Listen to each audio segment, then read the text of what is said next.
Buongiorno, buona domenica a tutti, ben ritrovati col consueto appuntamento con Carpe Oro racconta della domenica alle 9:30 e ovviamente con noi non può mancare il protagonista. Ciao Gianfranco, Un saluto e un abbraccio affettuoso a tutti. come stai? Ma mi è mancata la voce fino a ieri. Adesso un filo è tornata. Se mi va via ancora dobbiamo calare la saracinesca e chiudere, ma spero che non succeda. E allora ce la usiamo subito, dai, ne approfittiamo subito. Nel frattempo però diamo il benvenuto e il bentornata alla nostra Serena. Ciao Serena, Ciao Marco, ciao Gianfranco e tu come buongiorno a tutti stai? coloro. Benissimo. Oh, bene, bene. Allora, Poi sai lasciamo a te Marco, l'introduzione, Serena. Dimmi, dimmi. sì, stavo dicendo, sai qual è la mia filosofia, Marco? Sì, sì, Ormai sì, la conosci, o le cose vanno bene o le facciamo andare bene, quindi assolutamente sì, assolutamente sì. Vai, Serena, lascio a te la parte iniziale.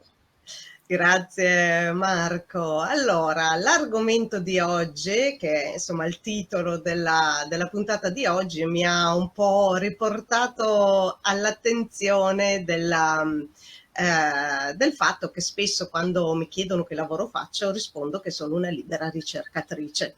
Ovvero, ricercatrice ovviamente non da laboratorio in quel senso, ma significa che quando qualcosa risuona con le mie cellule la vado a sperimentare. E questo per evitare di dare per certo qualcosa che in realtà appartiene ad altri. D'altronde Gurdjieff, al quale tra l'altro va il merito di molte mie ricerche, ha fornito un insegnamento su tutti.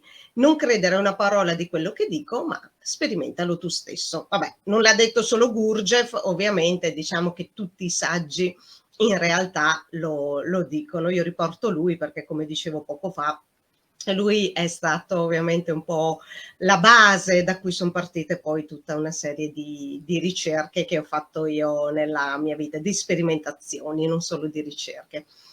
Ed è quindi da tutta questa serie di esperienze personali che poi si è scritto da sé il mio terzo libro, che è Alla ricerca del sé perduto. E quindi insomma il termine ricerca mi ha un po' ricordato il titolo del mio libro e di questa esperienza, perché il libro è un libro biografico dove riporto una parte della prima fase del percorso che ovviamente oggi è ancora in atto, che è quello della ricerca di me stessa. D'altronde io dico spesso che questo viaggio probabilmente sarà terminato solamente quando comprenderò che in realtà ciò che ricerco lo sono già, perché un conto è averlo capito a livello mentale, a livello intellettuale, un altro invece è la comprensione, ovvero scoprire ciò che in realtà si è.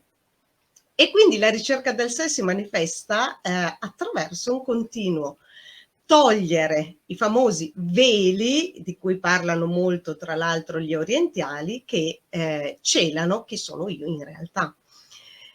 Però se andiamo a vedere, questo è anche un po' quello che è successo al Buddha, che insomma l'aneddoto, uno degli aneddoti raccontano appunto che al momento dell'illuminazione il Buddha sia scoppiato a ridere e ad un passante che gli chiese perché ridesse rispose che aveva scoperto di essere ciò che cercava e quindi in realtà lo era sempre stato.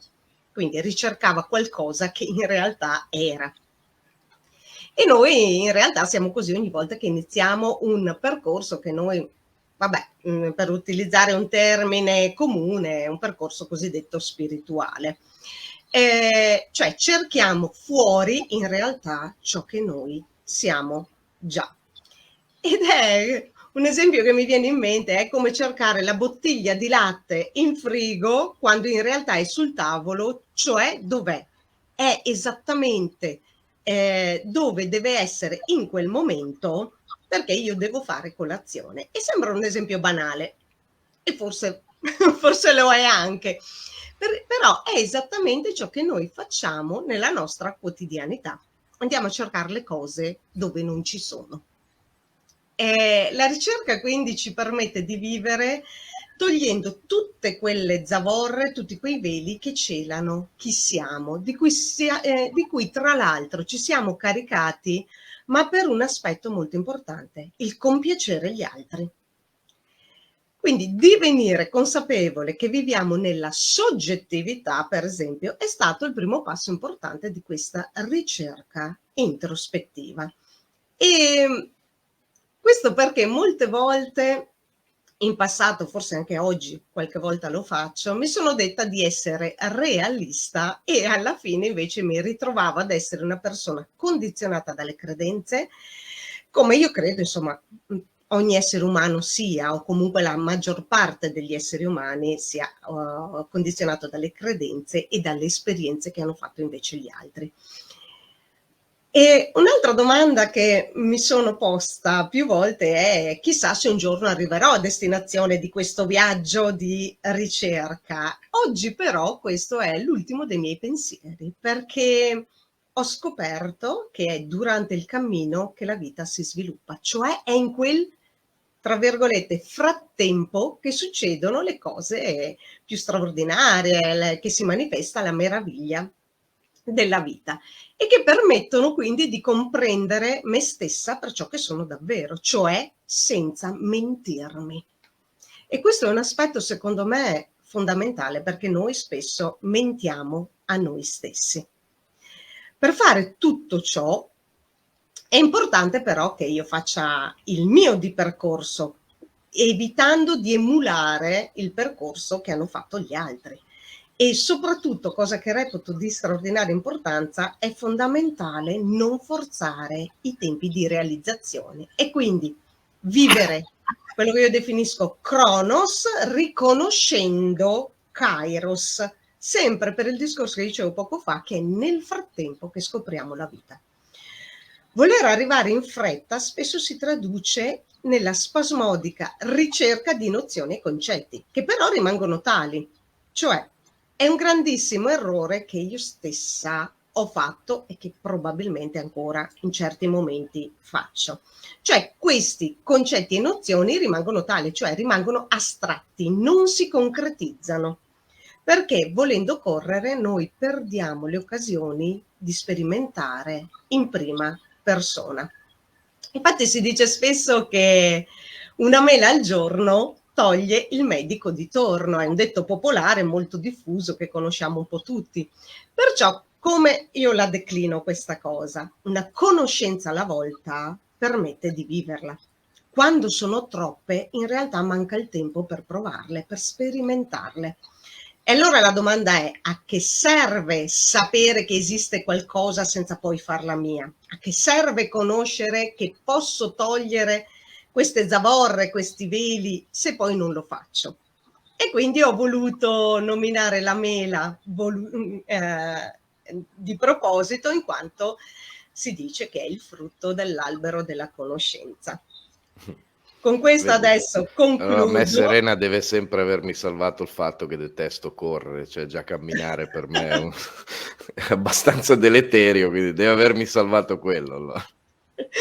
Può essere, ma d'altronde non tutti siamo nati per correre. No. A volte emulando appunto quello che hanno fatto gli altri, noi ci mettiamo a correre, perdendo quelli che sono invece gli aspetti che riguardano il nostro cammino, perché magari noi dobbiamo andare via a piedi, però non correndo, ma camminando, guardandoci in giro, sperimentando la meraviglia di quello che accade ogni giorno. Gianfranco lo sa che mia moglie ha coniato per me una definizione che doveva essere un insulto, ma io ho preso come un grandissimo complimento, che ha detto: lui se cade il mondo, lui si sposta. Insomma, la canzone della Carrà è stata creata per te, allora. Mi aveva anticipato. Io mi sposto un po'. Ma lo facciamo vedere sto libro o no? Il mio libro? Sì. Allora, guarda, molto volentieri, ce l'ho qui. Eccolo qua. Ovviamente non si vede benissimo, ma è una fenice. quindi Casa editrice? Autoprodotto. Ah, ecco. Serena Pattaro & Co. E lo troviamo su Amazon, lo troviamo dappertutto? Sì, sul Macro Librarsi, sul Giardino dei Libri. E ripeti il titolo completo, forza, non essere pigra. Ripeti il titolo completo per tutti. Sì, guarda, il titolo completo è bello, cioè secondo me è un aspetto su cui dovremmo riflettere tutti. Dov'è? Aspetta, non riesco a centrarlo. Alla ricerca del sé perduto, so tutto, di me stessa nulla. Tanto per non disturbare Marcel Proust. Cioè, perché noi siamo bravissimi tra l'altro a dare consigli agli altri e poi quegli stessi consigli non li applichiamo su di noi, perché è molto, cioè, noi siamo bravissimi nei confronti degli altri. Poi qualcuno ti dice, beh, e tu come mai hai questo problema? Ma io sono sempre giustificata. Ecco, questo è un po' l'aspetto da cui poi tra l'altro nasce anche questo libro, questo mio percorso, perché quando lavoravo in palestra, ovviamente, a parte che lavoravo tantissime ore, anche perché mi piaceva il mio lavoro, quindi io fortunatamente ho sempre fatto lavori che mi piacevano. Come a Lodovico piace lavorare in palestra. Esatto.